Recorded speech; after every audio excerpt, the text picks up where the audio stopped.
It's your boy ConcertViz34. Welcome to another Saturday night stream. It's March 16th, 2019. We're going to talk some Dave Matthews Band European tour. Still on and popping, an off day for the band. And they will be back at it very, very soon.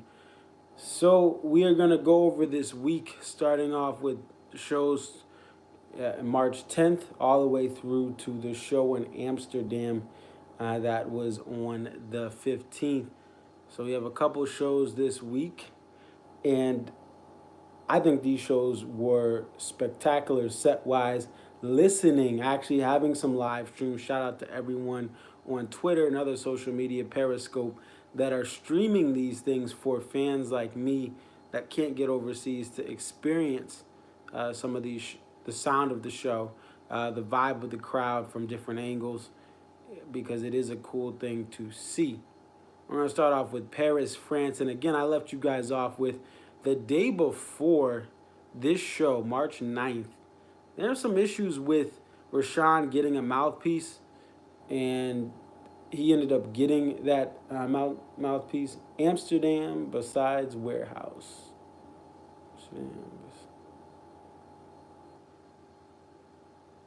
What does that mean? You liked everything but Warehouse, maybe, in Amsterdam? I don't know. I just saw a comment there. But, so yeah, there was some issues with Rashawn getting to a music shop because of the riots, and even today, there's news of things going on in France, so Paris, France, with some of the yellow vest, uprisings of people that want change. But hopefully everyone's safe out there. I'm glad the band was able to make it out safe, because there is destruction of property. There is things that were set on fire this week. And if DMB was in there, who knows, what would have happened. These protests this week were worse than what happened on last week. But anyway, Rashawn gets a mouthpiece. That's where we left off last. And a liberation of Help Myself. That's the big thing from this show in Paris, France. So you have Help Myself comes back, first time played since 2/25/17, first full band of Help Myself since 6/29/13, back in a year that to me was one of the best tours in a while. Oh, he screws up all the verses. Okay. Yeah, Ryan, I agree with, I've seen that happen. I didn't see that. I'll have to check that out. But I think it's really cool when Dave, he's vulnerable. I was listening to the show, the Berkeley show, where he does mess up 41, and I've seen Drunken Soldiers get messed up in 2013, 6, 7, 13. Speaking of 2013, great touring year, and then he makes up certain lyrics sometimes. It's actually like one of the cool things to see from the band when they are vulnerable and they improvise. Dave improvises things when he messes up. But the Paris show, Help Myself, that was a big one. I'm not the hugest fan of the song, but I do at times, because I've heard a lot of old recordings of it when it was played more prominently, and I'm not a huge fan, but I do appreciate the message and in some parts of it. It just depends on how I'm feeling and how I'm listening to the band.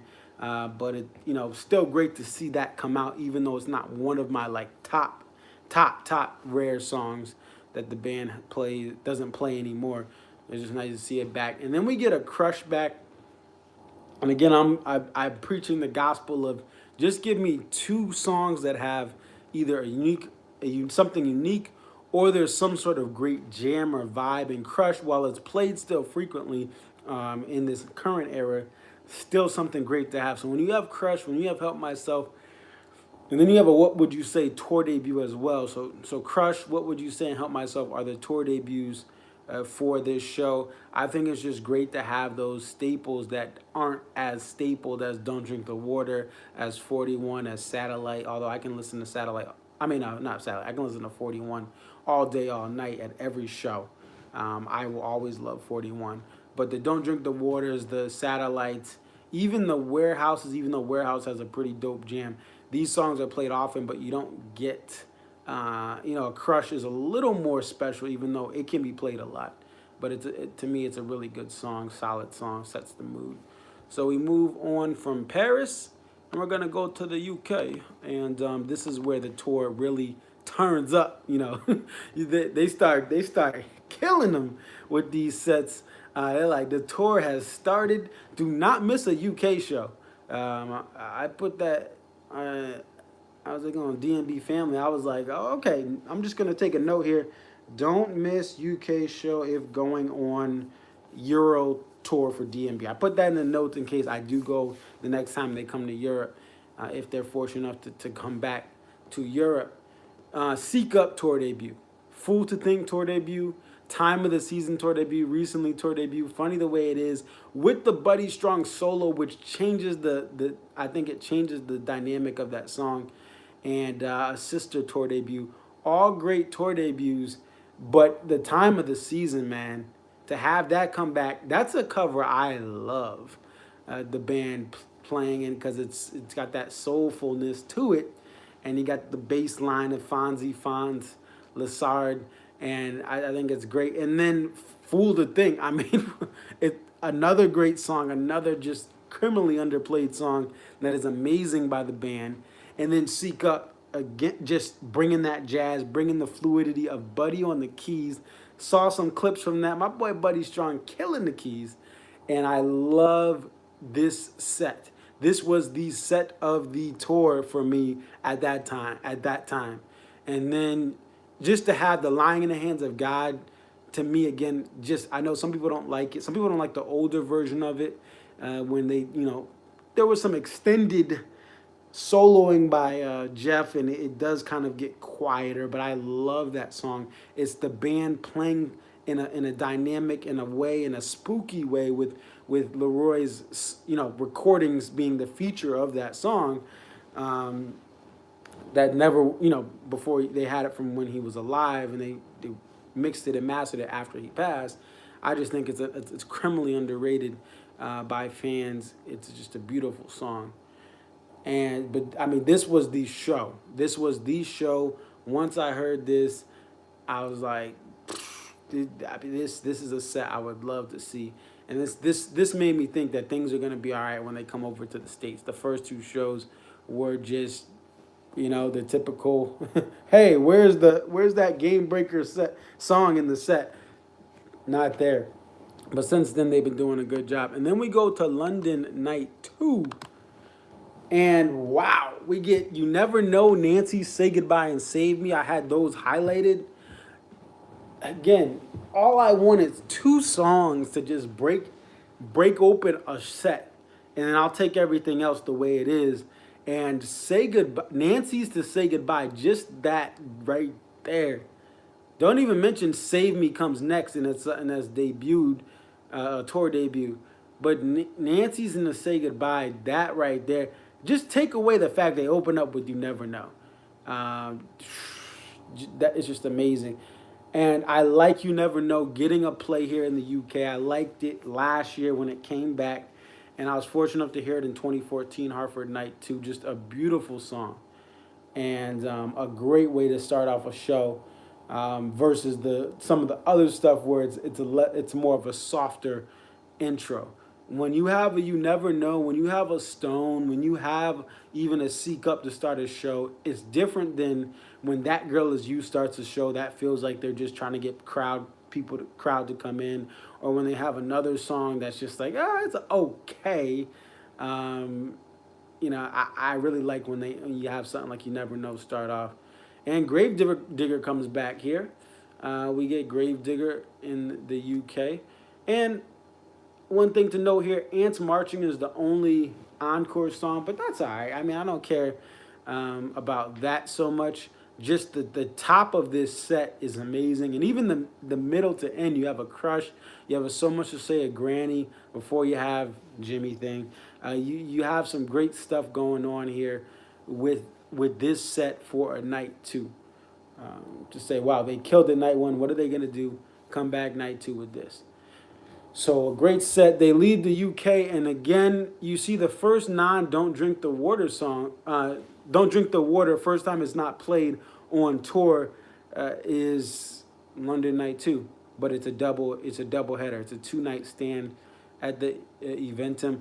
Another interesting thing before we go on to Amsterdam, they're playing a more intimate venue, which is great. You know, they're not playing the O2. Chris Stapleton, my boy, just was out there. I would love to see a Chris Stapleton, Dave Matthews Band tour. It probably won't happen because Chris Stapleton is blown up to the point where he's been done able to sell out amphitheaters. One of the best parts about Farm Aid was seeing Chris Stapleton and then Dave and Tim. A great, I would say, about 50 minutes each of music. You know, they had a little change in between, but 45 to 50 minutes each of them. So about a 90-minute to about just sub 2 hours of a great music. But anyway, they didn't play the O2, which is the larger arena. Basketball games are played there. NBA goes to London. You had Celtics and Sixers. They played there. But anytime there's a big event, the O2 is the venue. Very large venue. I think it's around 20K, depending on the configurations for like certain sports, and still big for concerts. But they played it more intimate venue. They do 2 nights there, and everyone who's in there has a nice view. The balcony looked pretty cool too. I'm a big balcony guy nowadays. I'm 5'7", so I thought that was dope that they had a very intimate show with an intimate balcony and lower level. And I think the band likes it. They say they loved seeing, you know, Stefan on Twitter was talking about he could notice faces from America that he's seen. Ooh. So Fonzie Fon said he saw like faces that he's used to seeing in America, like those diehard fans that travel across. He's able to see them more distinctly in the smaller venues. So really cool for the UK. And then we go off to Amsterdam. Cue the Guster song. Just kidding. But we have Amsterdam, and this show, woo! We get a JTR, folks. We get a JTR. But before we get JTR, we get a Big Eye Fish. What do you think about the new stand-up? Fish, JTR. The new stand-up, what I'll say is this. I think it's better with Buddy. The interpolation of, I can't remember what song it is. It's much better with Buddy, and I heard that in Hartford, and it's better. It's still, you know, not the song I'm going to chase, but it's a great moment for the show. Energy-wise, it's a great moment for the show. And, you know, that little break, like you just like, it just has a good vibe to it. I know some people still don't like it, but I think that Buddy, this is where he comes in, where he's an asset to the band. He's an asset to the band for a lot of songs. But when you have him on the Stand Up and Bayou, a lot of the stuff from the Stand Up album, it sounds better with Mr. Buddy Strong. So we have Big Eye Fish and the JTR. I saw someone stream this. Shout out to the guy, I can't remember his name on Twitter, but he streamed like the whole darn show, which is amazing to do overseas with your phone and then have battery life to last like a 2 hours. It's like 2+ hours that it's like recorded nonstop. But you have, you know, 41, what would you have 41s, and you have the Again and Again Warehouse. We get to Big Eye Fish, and this is a special moment because people are yelling bartender. You can hear it in the recordings of the live stream of one of the dudes up front. Dave walks up with his 6-string standard tuning, or 12-string standard tuning guitar to Carter, and people are still thinking, maybe it segues into bartender, maybe it doesn't.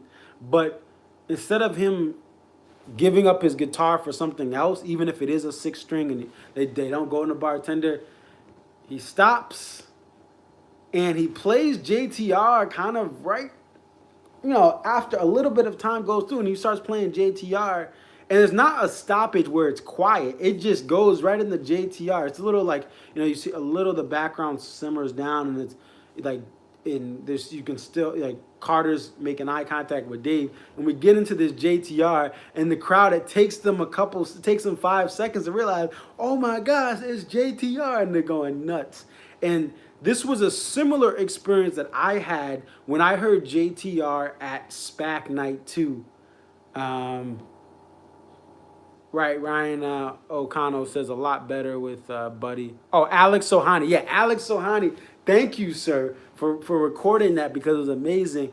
But when I was at SPAC Night 2, to get that JTR was the highlight. Now, yes, there were other songs I would love to hear that I still haven't heard yet. Shotgun, still haven't heard it. Last Stop, still haven't heard it. I would love to hear another Dreaming Tree.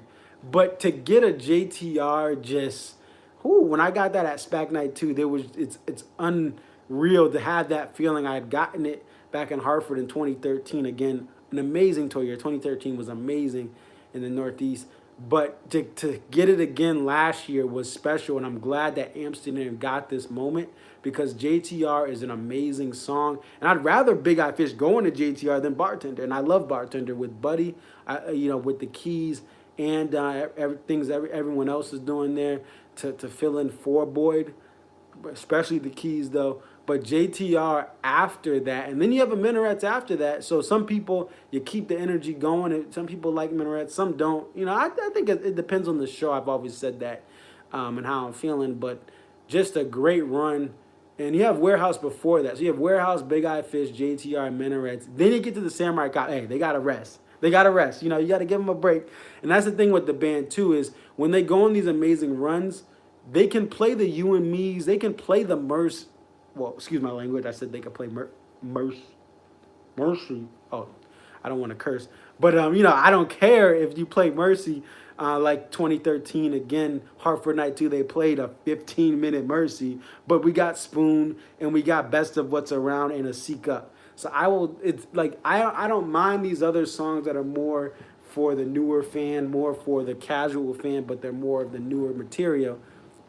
But just a great set. This, to me, I want to say, and this is because of my bias towards JTR, this Amsterdam show is the best set. I can't judge. I can't be at every show, and there's probably not gonna be tapers for all of these European shows, if any. But you have JTR Minarets, Love Will Lay Down, Lying in the Hands of God. Here on out before that, you have a Some Devil Encore Night 1 spot. Yes, I love this song. I love the reverb when Dave plays this Dave solo. And just a beautiful song. So I thought this was the show of the tour so far. And it just being able to listen to it also helped because I was able to experience what people were reacting to. I'm not there. It's still different. It's like watching something on TV. You're not there, but you can kind of get an idea of what it is, what the vibe is at that show. So just a great show. To me, the best show is that, and it's because it's the Big Eye Fish of JTR. Like I said, I'm very realistic. A lot of people think that fans like me who hope for set lists to be better, hope the band doesn't not mail in a show, but I don't like when the band just plays Seven and Why I Am and You and Me and Satellite and That Girl Is You, and like that's the whole set. I've pointed out Boston of the Fall Tour. It didn't have any thunder. I think it was Say Goodbye was played there. But other than that, like the whole show was just like there wasn't that X Factor song. My friend was physically there, and he even was like, the song was, he never is really disappointed with the show, but he walked away like, I drove 2 hours, did all this, and the show just disappointed. And the band's not perfect. They're gonna have their bad days, just like any team has their bad days, but I'm glad that the band has put together some amazing sets. And again, they're still playing the songs they like. I think that, Dave has a lot of fun with the new music. You can tell it. He's at a point, he is married. He has his children that are growing up. He has a beautiful wife at home too. And he is a family man. He's not that he's never been, but he is, the albums are inspired from Big Whiskey through. They've been inspired by his family. Now, Away from the World was more of concepts. I don't think If Only is a thing that he's going through right now, or, The Riff is something he's going through now, but Mercy was something that tied to how he felt about certain things in the world. So it's like, I understand why he likes playing these songs. Like That Girl Is You, he's always having a ball. And that song, it tests his his vocal gangster. It really puts him in a spot where vocally he is challenged, but he loves the song. And, you could argue The Last Stop, and again, I'm not a singing coach, I'm not Rab, Stevenson. But you could argue The Last Stop and That Girl Is You have similar challenges as far as they're not easy vocally. I think The Last Stop may be a little difficult, harder for Dave. But you could always argue, hey, let's just cut. You played That Girl Is You 4 times. One of the times, just play The Last Stop. Hey, come on, Dave. It's the same, it's similar. So that's what I think. But I mean, he's having fun. Samurai Cop means a lot to him. That Girl Is You. I mentioned this on Twitter. Don't drink the water. I think the reason they are playing this so much, they are emotionally impacted by the immigration debate, and obviously they've made their stance clear. They believe in building bridges, not building walls, and that's their stance. I don't always agree 100% with the band and their political stances. I may agree with the empathy in certain things, but there's certain things I disagree with, certain candidates they support. I'm like, well, yeah, they're right here and here, but I don't, realistically, we're not getting free college. We can't do that. We can find a way to make college affordable. But let me stop. Because I'm getting political. But, and obviously that's Bernie Sanders. So, like, I mean, and you're not getting elected too. You're not getting elected. You're too far left. Okay, so, no. But anyway, getting away from political views, back to this is we have to talk about the political stances. Throughout this tour, there's been 2 different shows, I believe. I think it was Amsterdam and another show where Dave has taken political stances. He did this over the fall with, I believe, Farm Aid. Because I was there, but I think he definitely said something there. And then in the summer, he definitely said it at Mansfield. I was there. He said, and in Mansfield, he said, look, this is how I think, and if you don't think like that, I'm sorry, you're wrong. Like he said, I was no offense, you're wrong. A strong thing to say, something that may frustrate fans who have different political views. But to me, my stance is this. Again, I agree with some of the political and personal and social projects that the band takes on. I disagree with some of their logic and some of their mindsets politically and also socially. That's just how I feel. But at the same time, so Ryan said dedicated to his daughter, Samurai played it. Yeah, I'm mixed with Samurai Cop because I think acoustically it sounds amazingly, but there's something. Sometimes I do like that U2 reverb, of the baritone guitar. But sometimes I'm like, yo, it is too loud. The mix it's been hit or miss because I've heard, you hear it everywhere. So I've heard it at a bunch of different venues and a bunch of different summers, and I've heard it acoustically, and it's interesting because sometimes I like the baritone on it, sometimes I don't. But the acoustic, the one time I think I heard it acoustically, it sounded amazing. I have to check. I swear I heard it acoustically. It was at something. I think it was at it was either at SPAC 2017 Night 1 or Farm Aid. Nah, I don't think they played at Farm Aid, but I think I've heard it acoustically. But anyway, back to the political thing. I think that if the band is only taking 2 to 3 minutes a night to express those opinions, any mature adult should be able to handle that.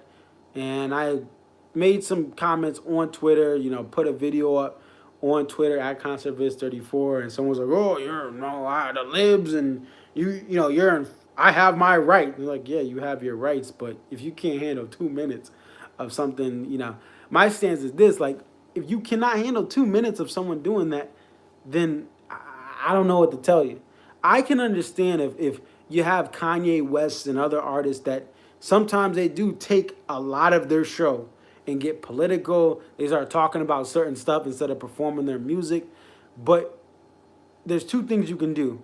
You can just deal with it and continue to listen to the band, or you can not go at all. Those are your two things that you can do and make a choice.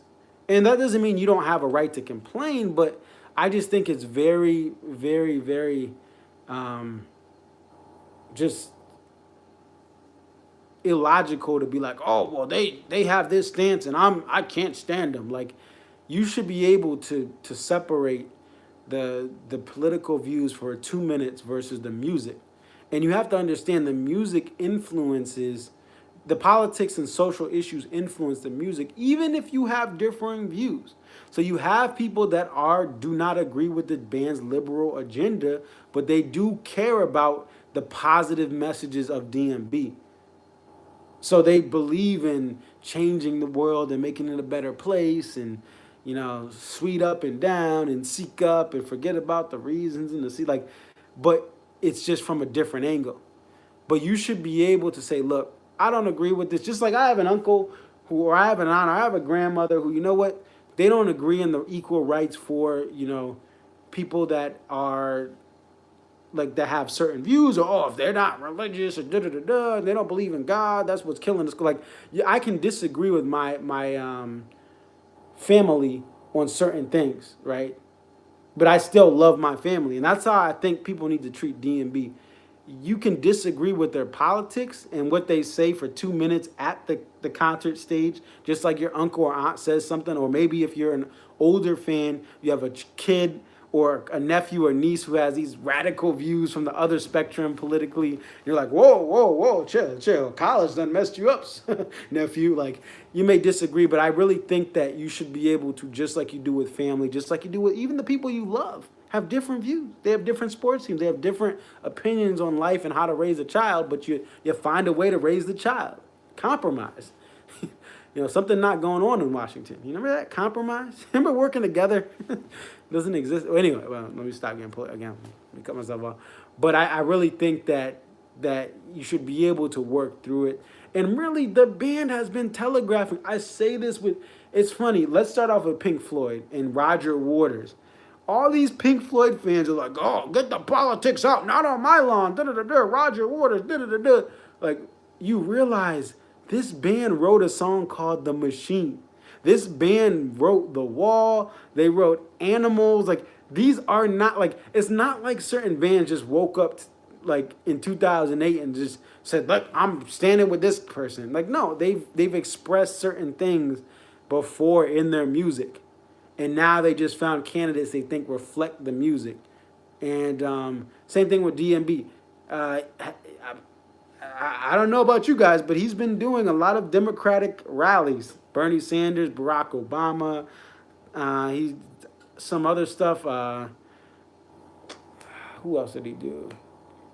I think he did John Kerry too. Yeah, he did John Kerry. Like, it's not like you just he woke up in 2018, 19, or I would say 2016, 17. That's when you started to see this new era when politics has really changed in this current era. But 2016 on, Dave and the band have made their stance. And it's not, but it comes from the same stances they've made for 20 years, okay? It's not like they just magically like did it. And yes, it is different to speak about it on stage, as they've done more frequently than they would do in 97 or 98. But again, I just think that fans should be able to let it go if it's 1 to 2 minutes. And then the people like that say, oh, I'm only here for the music. I'm only here for the music. Why are they doing the political? Like, look, same thing with sports. This is my opinion, and my opinion only. I can't speak for others. But if someone has a 1 to 2 minutes and that's all they're using for their platform, if you disagree with it, ignore it. If you throw outrage, guess what's going to happen? People are going to keep doing it. So when people are outraged, when Stefan is getting on Twitter and he talks about politics a lot, and now he's getting all these people attacking him, saying, oh, Dave shouldn't have said that. Da, da, da, da, da. Guess what it's going to do? He's going to tell Dave, hey, it's working. People are getting mad. Guess what Dave is going to do more of? Political rants. Same thing with the sports athletes and the knees and the different stuff they do. You can agree, you can disagree. Whatever you think, if you do not like it, ignore it.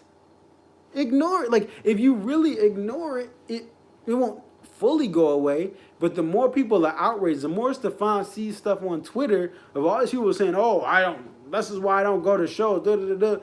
Guess what? That means it's working, and he's gonna be like, hey, Dave, yo, this is what, keep talking. Keep getting on your soapbox. So it's like, I don't know. I think any human being should be able to, for 1 to 2 minutes, unless you're in the pit and they talk about your mama, your family, your kid, there's no reason why you should be upset. And hey, but you have the right to be upset. But then they're calling people snowflakes, and then they act snowflake. They act like a flake and tear away and get upset about this. Oh, God dang. But anyway, I just think that it's outrageous that people are upset about that. The band has telegraphed for years their views, and yes, it's getting into now Dave speaking on stage, but it's 2 minutes. It's 2 minutes. Nod your head, yay. Or if you really believe in it, say what you feel. But it's like, no, he said the president was stupid. Like, oh my God, no, he's embarrassing. No, he's not. He's not embarrassing any. Like, that's his opinion. Okay, like it's not gonna have like a bad. He's not messing up diplomacy with other countries because he's speaking badly about our president. Okay, it's not gonna. It's not a foreign relations issue. There, and I think people are just overreacting. It's a minority of people that are overreacting. It's not that many people. A lot of people have differing views of the band, and they still go to the shows. So I don't know. And if you just don't like the band, there's a couple that you may not like the sound of the band, you may not like the politics of the band, but if you're discouraged by it, then don't go. If you want to still have a good time and enjoy this band, go. And that's really all I got for that. Another interesting thing here, it is still March 16, 2019, I almost said 18. And Rashawn, Jeff, and Rab appear to have been at the Shawn Mendes, Alessia Cara show. Alessia Cara opening up for Shawn Mendes in an overseas tour. So I saw a couple Instagram lives. Rab was on, the vocal coach for Dave, and then Rashawn was on and showed Jeff. You know, he's like, here, say hi to Jeff. And pretty cool to see them checking out a show, especially a more pop show. Now, Shawn Mendes has that acoustic guitar in his hand, and he's a singer-songwriter. John Mayer is another dude who's been nearby and supporting him, and some other artists, too, that have shouted him out, been to his shows, done some duets with him and stuff.